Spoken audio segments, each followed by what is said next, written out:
Bueno amigos, pues continúo con Ernesto Laclau. Os ofrecí hace unos días la primera parte, vamos ahora a la segunda, pero sin interrupción, es decir, seguimos dentro de la misma línea. Ayer empecé explicándoos un poco por qué Laclau, pues, también algunas circunstancias de su biografía, sobre todo intelectual, que me parecen relevantes. Estuvimos explicando de qué manera el capitalismo, desde la vertiente teórica del neoliberalismo, que parece que ha diseñado la plantilla de lo que ha venido a ser la globalización, ha entrado en una especie de convergencia, sobre todo en los últimos tiempos, con lo que hemos llamado una reacción conservadora. Que se está apreciando pues en el regreso de ciertos viejos o no tan viejos autoritarismos típicamente reaccionarios, etcétera, y de qué manera podemos afrontarlo, por ejemplo, a partir de conceptos como conceptos claramente de izquierda, como los de Ernesto Laclau. No obstante, es ahora cuando voy a entrar más en profundidad en las cuestiones fundamentales. Ernesto Laclau tiene dos libros, tiene más, pero tiene dos libros básicos. Uno, el dedicado al concepto de la hegemonía, que se publica en los años 80, creo recordar, no recuerdo el año exacto, pero que lo publica con Chantal Mouffe. Es un libro clave, es el libro que yo creo que da, el ensayo que yo creo que da lugar, el ensayo matriz de todos los debates que se han venido dando en las últimas décadas sobre el llamado posmarxismo, sobre la crisis del marxismo clásico y sobre la posibilidad de redefinir algunos de los conceptos de la interpretación izquierdista de la realidad, precisamente para adaptar pues las viejas teorías a planteamientos que evidentemente han de ser completamente nuevos. Es decir, de alguna manera la crisis de la izquierda, de la izquierda filosófica, más que una devastación o una ruina, es lo que está haciendo a lo que nos impele y nos desafía es a establecer algunos conceptos nuevos, o al menos redefinidos, de tal manera que podamos adaptarlos a lo que se ha venido a llamar la posmodernidad, el capitalismo. Esto se viene haciendo desde hace tiempo, pero es verdad que uno de los textos matrices de esa cuestión ha sido el libro sobre la hegemonía, en el cual no hay ninguna duda de que Gramsci y Mouffe están arrancando de Gramsci y del concepto gramsciano de economía para ir más allá de él. Bueno, el concepto de hegemonía vamos a definirlo en unos términos que para mí ya son más Laclau que Gramsci. Aunque arranquen de Gramsci, la cuestión es, hay una particularidad que reclama para sí la condición de universalidad. No puede asumirla o no está en condiciones de asumirla. Por eso siempre hay una especie de perturbación o de dislocación o de carencia. Lo voy a decir de manera que se entienda y lo voy a explicar como lo ha explicado alguno de los líderes de Podemos para que se entienda bien. Cuando una señora intenta abortar y no le dejan, o hacer uso de su derecho a interrumpir el embarazo y no le dejan un grupo de radicales antiabortistas, etcétera, o cuando un señor en Argentina intenta sacar dinero de su dinero de un cajero y no puede porque hay un corralito, y ambos lanzan una piedra contra un cristal o contra un contenedor, o tiran un contenedor y gritan ¡Viva Perón! Aquí la cuestión verdadera, y por aquí va lo del tema de tanto de la hegemonía como de su versión posterior, que es el populismo, que son los dos conceptos claves en la trayectoria intelectual de Laclau. Tanto en un caso como en otro, lo que se está aprovechando es lo que antes, en el capítulo anterior, yo llamaba un significante vacío. Y de alguna manera lo que se está haciendo es intentar que un elemento o una demanda que puede ser particular termine enseñoreándose de alguna manera del espacio de contienda. A ver, voy a intentar, sé que no me la estoy explicando con demasiada claridad, pero voy a intentar explicar mejor de qué hablamos cuando hablamos de hegemonía. Vamos a ver. Es fundamental entender, y aquí la influencia postestructuralista en Laclau es fundamental, que el movimiento político revolucionario o antagónico al capitalismo y al poder y todo ese tipo de cosas no surge de la representación de unos elementos o de unas fuerzas previamente constituidas. Esa es la cuestión realmente importante. No hay unos agentes de la revolución o de la política previamente establecidos, previamente identificados, no están identificados a priori, sino que se van construyendo como tales agentes y se van identificando en el proceso de la representación y por tanto del conflicto. No se trata, por tanto, en el momento político, lo que ahora después hemos llamado el momento con Laclau y con Podemos, por ejemplo, el momento populista. Esto Rejón lo tuvo muy claro. No, me estoy refiriendo a que no hay una representación de intereses previos y previamente constituidos que se deben articular para, digamos, generar el movimiento antagónico y capaz de transformar las cosas. Y eso tiene que ver con el hecho de que, para empezar, ya ha dejado de haber un espacio único de combate. Es decir, las identidades se van construyendo en el proceso de antagonismo y en el proceso de representación, se construyen en la lucha, se identifican como tales agentes sociales dentro del proceso de representación y además son heterogéneos y variados, con lo cual tenemos que empezar a renunciar de una vez por todas a lo que se ha venido en llamar el esencialismo marxista. Es decir, se acabó, señores, el esencialismo economicista, la obsesión por la lucha de clases entendida como una serie de fenómenos de conflictividad que terminan siempre confluyendo hacia la clase proletaria como clase explotada y protagonista de la revolución, etc. Debemos, de alguna manera, esta yo creo que es la gran propuesta de Laclau, laicizar a la izquierda. Es decir, ni hay una totalidad, lo que hay son elementos heterogéneos que en un momento dado pueden entrar en un proceso de articulación dentro de unos ciertos parámetros. No hay un círculo de inteligencia, en ese sentido así tan bolchevique o tan de algunos intelectuales que tienen supuestamente un acceso privilegiado a la verdad. No funciona así. No hay una expectativa de llegar a una especie de sociedad donde sin conflicto y en plenitud. En definitiva, yo creo que lo que debemos plantearnos, y en esto yo creo que, excepto Zizek y no sé si Badiou, a mí me parece que Negri, Rancière y Laclau están de acuerdo. A mí me parece que hay que deshegelianizar el marxismo. Yo entiendo que esto no es fácil, pero hemos de acabar de una vez por todas con la idea de que existe una especie de relato unificado de lo revolucionario y de la lucha de clases que se va a ir imponiendo y que que contiene una especie de telos que terminará realizándola pues algo así como el reino de Dios en la tierra, ¿no? No funciona así, y estamos hablando de Laclau, que para mí es un comunista, ¿eh? No va por ahí el problema, no estamos ante un reaccionarismo oculto. Lo que sí que estamos es ante la evidencia de que hay elementos heterogéneos que requieren una articulación para provocar situaciones de antagonismo y de combate, ¿vale? Pero no un relato en el sentido, una especie de lenguaje único que establece una trayectoria necesaria que debe desembocar en el proceso revolucionario, tal y como el hegelomarxismo ha entendido durante tanto tiempo. Es importante también que no nos obsesionemos con lo del tema del anticapitalismo. Lo digo porque cuando el obrero deja de ser el agente básico de la revolución, es peligroso intentar identificar como elementos emancipadores o formas de lucha liberadoras y de izquierda a aquellas que a nosotros nos suenen como luchas verdaderamente anticapitalistas. Eso de entrada es peligroso porque habría que ver hasta qué punto se es siempre anticapitalista desde posturas tan dignas y tan recomendables como son las ecológicas, las de la lucha contra el cambio climático, las de la lucha contra la precarización, las de la lucha del feminismo contra el patriarcado, etcétera, que al final hay una confluencia o una articulación posible, una cadena de equivalencias, como dice Laclau, siguiendo a Gramsci, que nos llevan a convertir a un enemigo, a cierto enemigo en el enemigo común.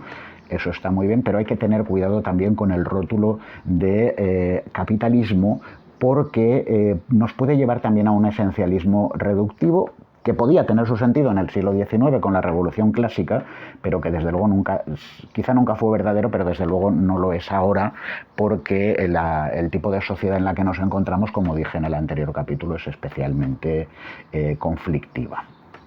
Creo que es muy importante insistir a la hora. A mí me parece que este es el elemento oculto de Laclau, es decir, el que verdaderamente le distingue de los otros pensadores a los que me he referido, y por la vía Gramsci, creo, pero sobre todo es relevante porque en el último capítulo me referiré, el de hoy es el penúltimo, me referiré precisamente a las diferencias y las razones que pues establecen afinidad y también contradicción y antagonismo entre Negri, Laclau, Rancière y Zizek y Badiou.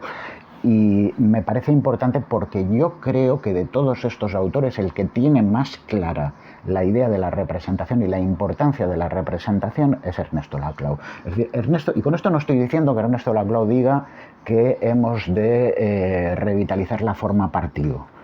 Él ha tenido que ver con Syriza, con movimientos como Syriza y como Podemos, y en ese sentido parece estar menos lejos que, por ejemplo, Toni Negri o el propio Zizek, de la idea del partido como la posibilidad, un partido con una concepción diferente a la tradicional y demás, pero como la idea de la representación que puede funcionar para transformar la sociedad.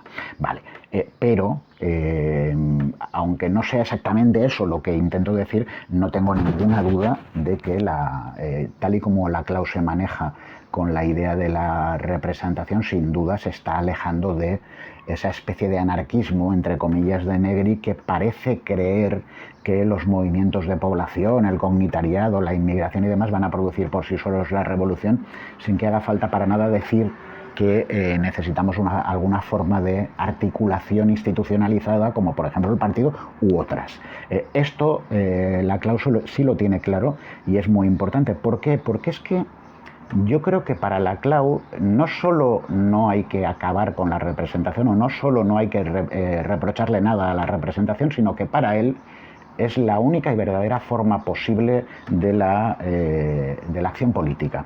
Es decir, pero eso es fundamental entender que no hay un pueblo y luego un elemento o un movimiento de representación. No, es que la política es representativa siempre, y es en el movimiento de la representación y los puntos de antagonismo que va creando donde se va construyendo algo a lo que podemos definir como pueblo o como agentes del antagonismo y de la transformación. La identidad popular se articula siempre de forma representativa. Yo he pensado mucho en esto, que le he leído a Laclau. Yo tuve mis simpatías por planteamientos que se pueden considerar anarquistas y una cierta animadversión, creo que juvenil, por la forma partido. Creo que el problema de la forma partido y de la forma de asociación, no sé si decir tradicional, pero la articulación institucionalizada con una cierta, no sé si decir jerarquía, pero con una forma de organización, con una cierta centralidad, etcétera. Me parece que hemos sospechado de ella siempre, porque pensamos mucho en el modelo partidocrático que tenemos en un país como el nuestro y en nuestra democracia o en nuestro sistema demoliberal, ¿no? Y a mí me parece que es muy importante entender que cosas como la voluntad popular o un cierto agente revolucionario pueden tener mucho de mítico si no los articulamos. Y según Laclau se articulan a partir de la representación. Esto no vuelvo a insistir en ello, es ir con Gramsci y más allá de Gramsci, nunca contra Gramsci, pero sí hay que ir más allá. Antonio Gramsci nos abre el camino de toda esta idea de la hegemonía, porque yo creo que fue el primero que entendió dentro del marxismo que la pluralidad de sujetos políticos y la complejidad general de la sociedad contemporánea requería formas nuevas de entender el antagonismo, ¿no? Y por tanto, claro, a partir de ahí, cuando Gramsci en esto quiere volver a ser muy marxista, en el sentido tradicional, entiende que todas esas heterogeneidades y espacios más o menos dispersos remiten a un principio unificante final, que es el económico y el de la clase, evidentemente hemos de ir más allá con Gramsci, pero más allá de Gramsci. ¿Y qué significa ahí? Bueno, pues primero entender que la historia no es un continuum ascendente, sino más bien una sucesión discontinua de formaciones hegemónicas. Y este es la clau que desde Gramsci pasa a convertirse, en mi opinión, en un autor tremendamente Foucaultiano. Y eso me parece que hay que recalcarlo. Bueno, hemos hablado en mi anterior intervención del significante vacío. Es muy importante, por eso que decía yo de lo de Viva Perón, que podríamos introducir muchos elementos. Estaba pensando, por ejemplo, cuando Pablo Iglesias en Podemos le dio una temporada por hablar mucho del patriotismo. Bueno, son elementos que yo creo que de alguna manera, y estamos pasando ya a la cuestión del populismo, generan una atracción y un vórtice de interés hacia ciertos movimientos representativos que pueden tener una función transformadora, ¿no?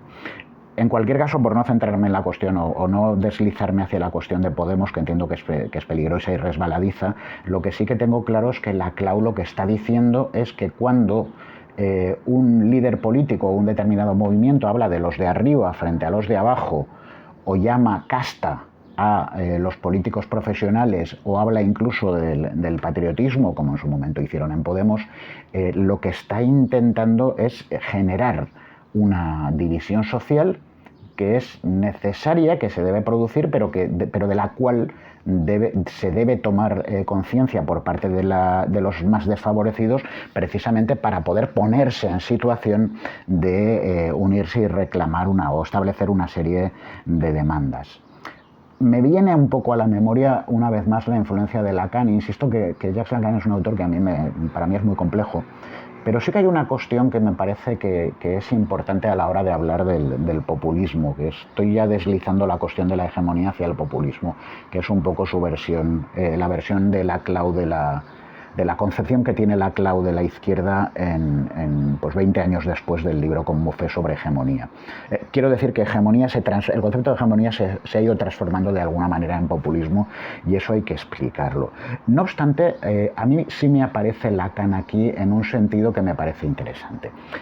Es decir, al final, no lo olvidemos, somos seres de afecto, seres emocionales y seres deseantes, y en esto el psicoanálisis tiene algo que decirle a la izquierda. Acordaos de aquello del freudomarxismo que después cayó mucho en desuso, ¿no? Pero yo creo que eso no ha pasado del todo, ¿no? Y cuando la clau habla del significante vacío o el significante flotante, que es una cosa que tiene más de Lévi-Strauss, en el fondo lo que te está diciendo es que la jouissance, lo estoy pronunciando fatal, pero el placer, el goce del que habla el psicoanálisis lacaniano, recae sobre elementos como la nación, el pueblo, la naturaleza, elementos que son de alguna forma míticos, si quieres decirlo así, pues no sé si metafísicos, pero que permiten generar un discurso antagónico y un discurso que se genera, no lo olvidemos, a partir de la afectividad, y que reconoce, y esa es la función del filósofo, ser ilustrado, ser autocrítico, reconoce que hablar de una hegemonía, de un concepto hegemónico en plenitud, perfectamente verdadero y científico y demás, siempre tiene mucho de mítico. Y en ese sentido me parece que el populismo debe ser bien explicado, porque cuando se critica a la clau desde algunos sectores, y lo vengo oyendo desde hace tiempo, como asociándolo a Podemos, y bueno, pues a quien le cae mal Podemos, que es a mucha gente en este país, le cae mal también la clau, muchas veces sin haberlo leído. Y por tanto hay que hablar del populismo y qué es el populismo tal y como lo explica la clau a principios del siglo XXI. Bueno, el populismo es por definición una figura nefanda, es decir, el populista es malo. Es decir, los partidos nuevos son populistas, quieren acabar con la democracia, están en la ultraderecha y también en cierta ultraizquierda, etcétera. Todo esto me voy a ir a miles de años atrás, viene de Platón. Es decir, Platón, cuando en la República habla del gobierno de los filósofos, no está diciendo otra cosa que la democracia es muy peligrosa, que el gobierno debe ser cosa de expertos, de igual manera que los zapatos han de hacer los zapateros. Gobernar es un arte especializado y por tanto no lo puede asumir el pueblo. El populismo siempre es por tanto un exceso irracional de la masa y hay que huir de él porque provoca crisis y permite el triunfo de los demagogos, en definitiva de los malos. Y evidentemente, pues lo que dice Laclau, yo creo que los que habéis leído su libro, que sois muchos, creo, lo debéis tener claro, ¿no? Es que la política es populista siempre. Ojo, no estoy diciendo que el campo semántico de la palabra política esté cubierto al 100% por la palabra o el concepto de populismo. No, lo que digo es que en la política, y dice Laclau, en la política siempre hay una dimensión populista y no te la vas a quitar nunca de encima. ¿Por qué? Bueno, primero, en la política es inevitable simplificar. Es decir, a veces hace falta la imprecisión y construimos sujetos normalmente de una forma, en gran medida, a través del discurso, a través de la retórica. ¿Vale? Esto viene mucho del postestructuralismo y hay que entenderlo. Es verdad que en la plebe hay una serie de antagonismos contenidos de tipo heterogéneo, pero que pueden encontrar, heterogéneo quiero decir que de muchos tipos y a veces en relaciones de intersección y con vectores que van en direcciones aparentemente contrarias o por lo menos centrífugas, ¿no? Es decir, es muy diferente el feminismo al ecologismo y todo ese tipo, el nacionalismo periférico y toda esta historia, vale. O yo qué sé, las reclamaciones de la seguridad social por parte de los ancianos, todo este tipo de cosas hay que entender que son demandas tremendamente heterogéneas. La cuestión es que hay momentos en que podemos reconocer un enemigo común y apoderarnos de el famoso significante vacío a través de y a partir de ahí propiciar una ruptura con un cierto status quo. Ese es el planteamiento que hace que yo creo que ya lo he repetido en este serial sobre Laclau.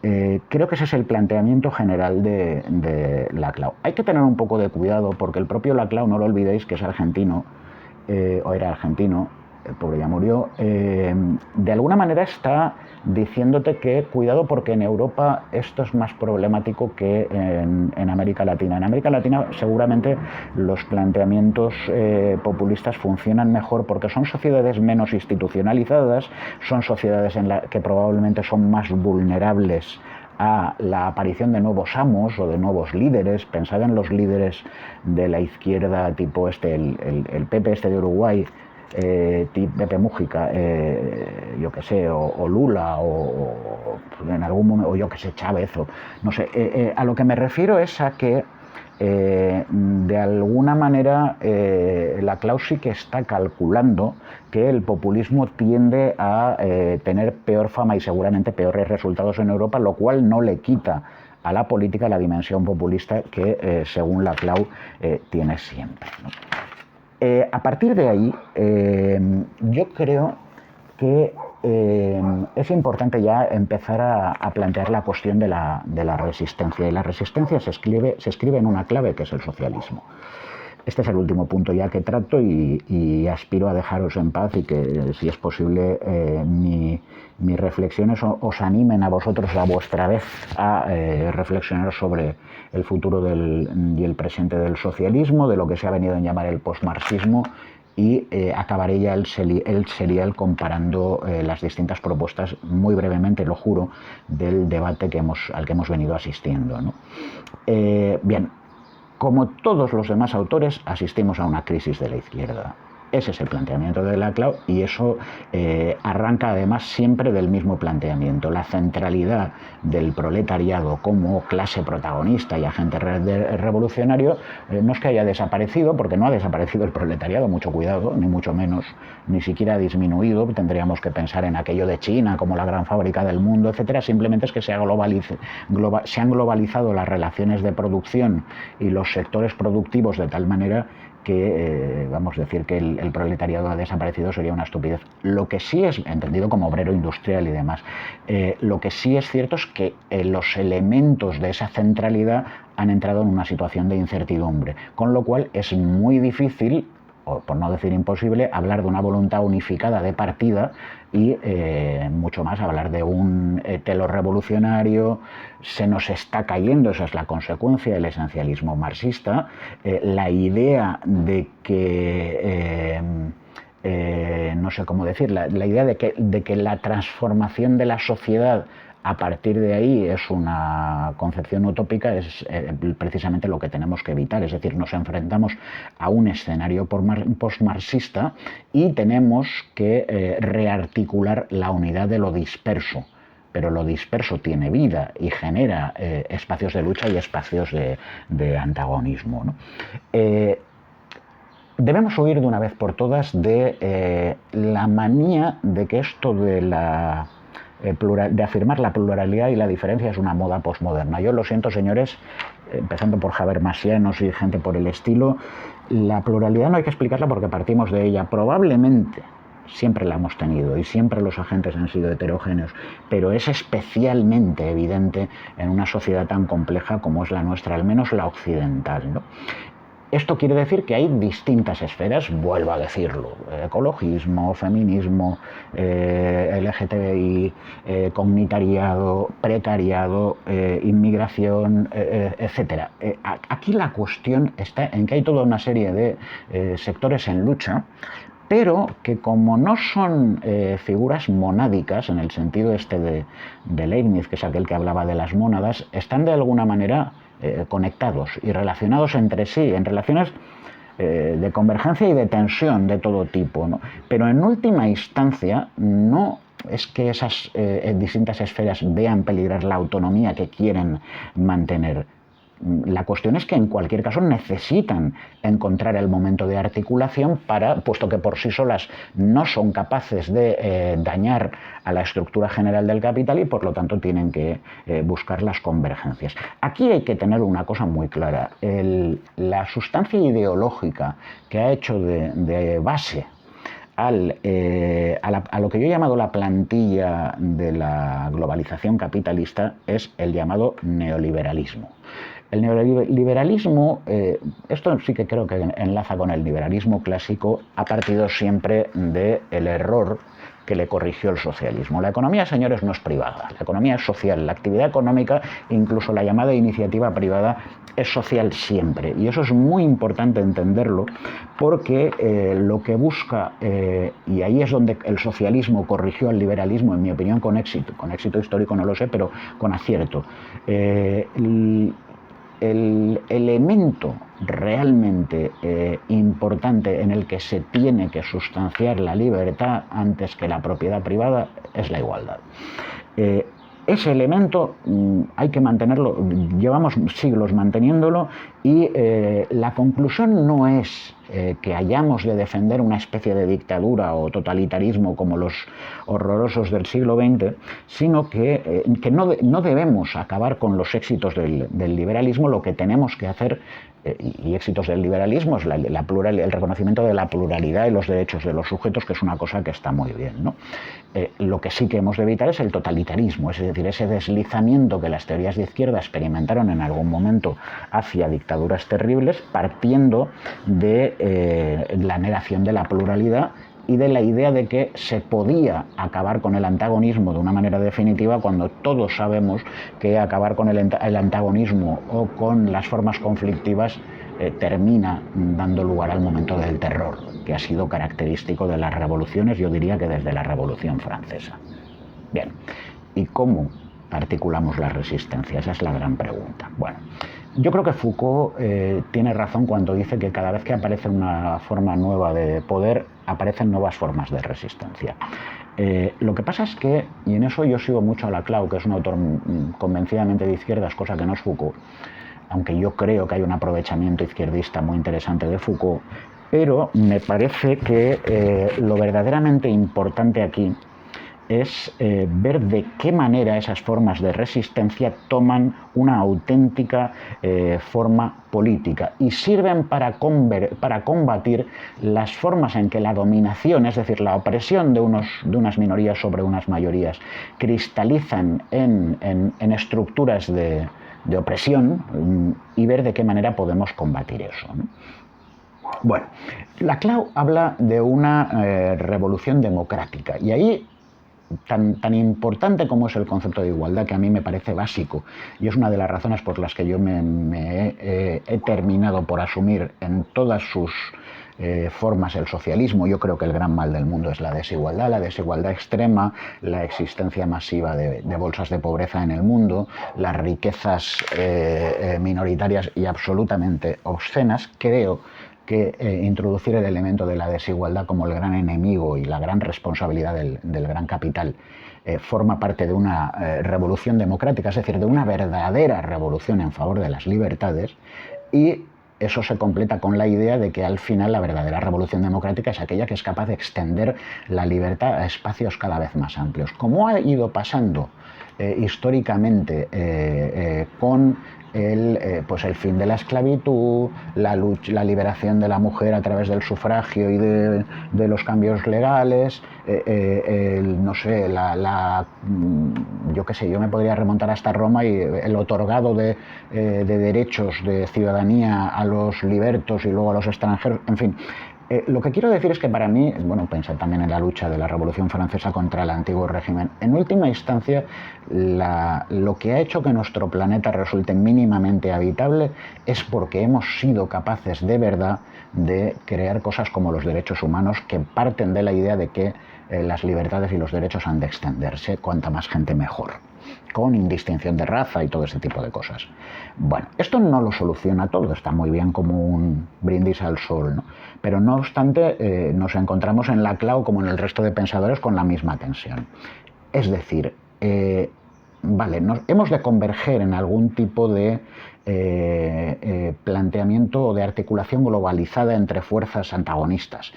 El problema es cómo lo hacemos, a través de un movimiento asambleario de deliberación horizontal, como fue, por ejemplo, en su momento en España el 15M, o el Occupy Wall Street aquel, o la Primavera Árabe, o creamos una estructura de representación con el riesgo de fosilización que estas estructuras tienen, y lo hemos visto sin ir más lejos en Podemos.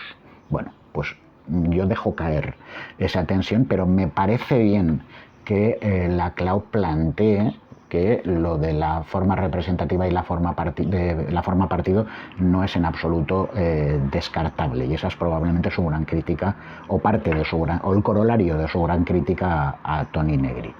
Una idea, ya para acabar, que me parece especialmente interesante también en Laclau, es la idea de que hemos de entender, en esto además yo creo que conecta con Badiou, yo creo que hemos de entender que la política tiene algo de giro hacia lo imposible.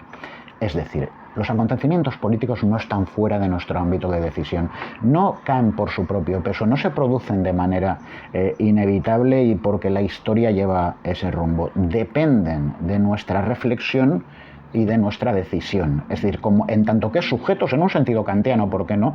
En tanto que sujetos debemos provocar ese acontecimiento. No podemos esperar sentados a que ocurran o a que vengan los marcianos, ¿no?